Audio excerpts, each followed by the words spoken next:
mbirum Cheikh Omar Diagne dinaa la kii nag tuuti mooy man bokkuma ak moom. bokkuñu. waaw. ah je sais. man duma wax kii dafa lii wala kii dafa laa. man defe naa ne 2 ans mi ngi nii chaque jeudi maa ngi def chronique Walfadjri. ñu ngi may invité ci plateau yi mosoo gis ma wax lu nit di weddi. loolu mosul am lépp lu may wax na la wóor que ne moom lu ma leer naññi la. waaw. ba ci tey am naa droit de réserve audio yii nii di toj dëkk bi ma ko dégloo ak léegi bu matul ñaari weer ëpp na weer masuma ko ŋaang masuma ci wax maa ngi leen wax ci leneen. bi mu demee ba temps jot ñu wax ci dama ciy wax te li ma ciy wax tamit fekk na xam naa ko bu baax voilà man masuma wax diw góor jigéen la wala diw lii wala diw laa loolu du suma affaire.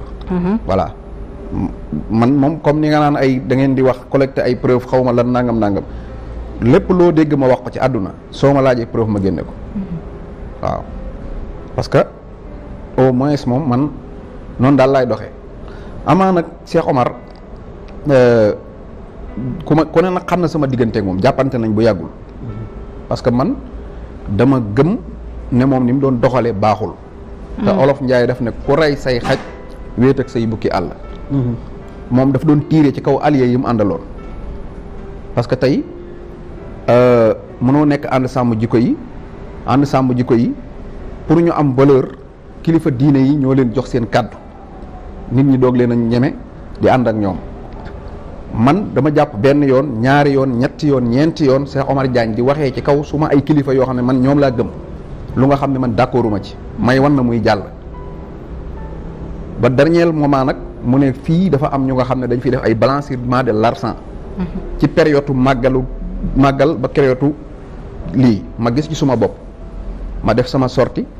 démentir ko li mu wax bi mu ñëwee di ma tontu au lieu mu ñëw ne ma lii ak lii daf ma topp di ma saaga. di la saaga loolu mooy dëgg daf ma doon saaga ñëpp seetaan nañ. live ay audio yoo xam ni c'était rendu public. non live la def Facebook di ma saaga yu tooy xepp. saaga way mat génnaat waxaat man tamit ci kawam wax ju nga xam ne wóor na ma ne li ma wax tegginiwul mais daf ma doon fayu. bi ñu paree. keroog bi muy démissionné ànd sàmm jikko yi lettre bi mu bind gis ngeen saaga yi ci nekk bu nekkee liir nga ko gis nga ko loolu kenn du ko wax ay doomu aadama gis nga nag dëkk bii ngay ostaas ngay sëriñ ak ku la mën a jur ku yeruwul di ngay liñ naan gone bu xaw ma lu ñu koy waxee ci noonu loolu man dama koy wax léegi nag loolu bu jàllee loolu su ma digganteeg Cheikh Omar Diagne la mais nag bu jàllee d'accorduma ci ñu jàpp ko ndax lan voilà parce que dama gëm ne man moom ak gis nga seetaan naa ko direct fii moom ak Jibril Waar ñu waxante ci benn plateau bu Mass Mbuub doon kii Cheikh Omar booba fekk neexoowuñu waaye kon man dinaa ko wax ne ko defal attention parce que fii Sénégal bis bu la ab avocat wala juge wala notaire bis bu ne laa dama lay plainte xamal ne tey nga dee parce que ñoom ñëpp dañuy sot man xam naa leen bu baax gis nga fii gis naa fi ay ku nga xam ne baayam dafa gaañu ñu war ko miraas depuis ay années avant 2017 xaw ma 2016 ba léegi kenn miraasul avocat bi jël na lépp toog ci soo demee di ko porter plainte avocat boo jël mu lànk juge boo waxal mu bañ parce que dañ naan suma naataangoo la loolu moo am Sénégal am na fii notaire boo xamante ne jëkkëram gaañu na moom amul ak doom jëkkëram bu jëm moo am ay doom ñoo lay wax nii bu ma tuddoon tur bi Sénégal yépp a leen xam bu jëm moo am ak doom jëkkër ji moom amul ak doom jëkkëram bu ñu miraasee kon jëkkër ji moom wujju wi mooy am lu bëri parce que moo jur doom yi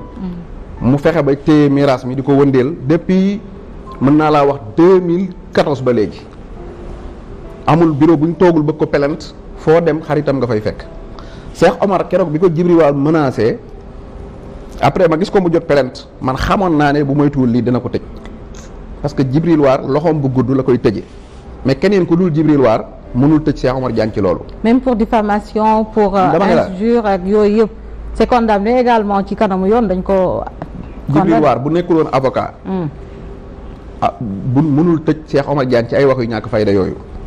parce que du wax benn wax bu am fulla moom bis bu set mu wax ko ay politiciens fii bis bu set mu wax Ousmane Sonko lu gën a rëy loolu. fii Sénégal la ñun ñoo fi nekk. ak président Macky Sall. ça veut dire que man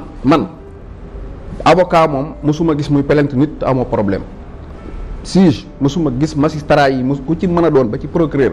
ku ñu amal problème ci yoon boo demee di nga yëg ne moom nitu yoon nga amal problème voilà bu dee diffamation rek fii bis bu nekk nga seetaan télé yi waa Pastef yi lu ne lañ leen di wax journaliste yi lu ne lañ leen di wax plateau yi lu ne lañ leen di wax fii lu nekk la ñuy waxante ci suñu biir mais ñëw rek ay LCBT xaw ma la nangam nga jàpp tëj loolu jaay doole la. mais est-ce que également man doonte nag Cheikh Omar mere naa ko de. est-ce que du moyen benn sénégalais ñu koy jaay doole. mais lan la wax loolu moom du ma ci d'accord waxuñu waxi dara ay LCBT nga bokkuma fa Djibril War woote dal ci kawam mu ne ko moom tamit mu riposté. te loolu c'est normal. yaa ngi dégg mais lan la wax exactement dafa xool xam nga man maîtriser wu ma ay affaire góor jigéen xam nga daal kuñ ne yaa ngi ci dafa am ay député Sénégal yoo xam ne dañoo bokk ci PCA député PCA mooy ñi nga xam ne dañuy soutenir ay góor jigéen daane Djibril War ci la bokk après Djibril War dugg ci ligne bi ne ko Cheikh Omar Diagne moom dégg naa li ma wax waaye dinaa la toroxal la ko wax xaw ma Cheikh Omar ne ko nangam doo defee dara saar yooyu rek mi ngi ci YouTube bi non gisuma ko léegi biñ jógee foofu pour ma waxante la nii rek mu jeex mais bi ma gisee Djibril War ñëw topp action bi Sénégal moom dama leen koy wax fii ku ab avocat di plainte bay boo nga defaru parce que ñoom dañuy sotoo ku fi journaliste tooñ télé boo dem ne damay wax ñu ne la doo fi waxe suñ naataangoo la ku fi notaire tooñ